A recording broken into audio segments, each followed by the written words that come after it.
Ce dimanche 4 février 2024, dans 7 à 8 sur TF1, Line Renaud a évoqué l'avortement qu'elle a subi il y a 77 ans. Aujourd'hui encore, à 95 ans, l'ex-meneuse de revue a des regrets quant au fait qu'elle n'aura jamais eu d'enfant. Durant un demi-siècle, Line Renaud a partagé sa vie avec son mari Loulou Gasté, qui avait 20 ans de plus qu'elle. Elle a rencontré son mari quand elle n'avait que 17 ans. Dans les colonnes du Monde, en 2021, elle se souvenait des meilleurs moments passés avec son mari mais également des pires comme son avortement clandestin quand elle avait 18 ans.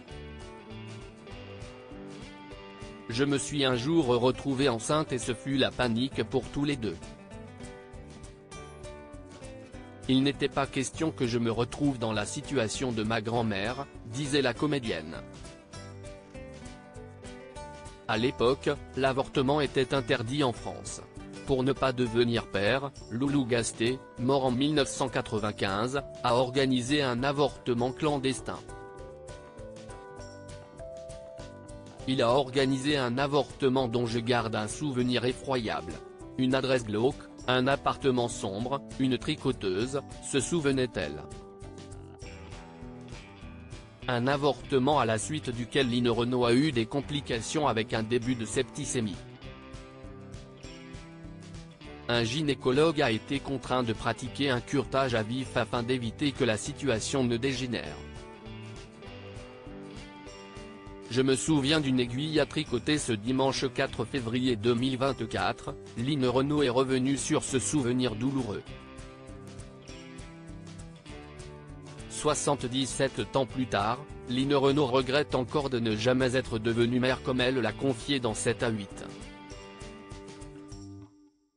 Je suppliais pour qu'il change Davis, et non. On est resté sur l'idée de faire un avortement, se souvient-elle au sujet du moment où elle était enceinte. Puis, des images lui sont revenues au sujet de cet avortement, toute ma vie, je me suis souvenu d'un escalier noir. Je me souviens de ce qu'on appelait une faiseuse d'ange. Je me souviens d'une aiguille à tricoter. Je suis revenu à la maison, et là, j'ai commencé une septicémie. À la suite de l'intervention du gynécologue, Line Renaud a appris qu'elle n'aurait jamais d'enfant. Une douleur intacte.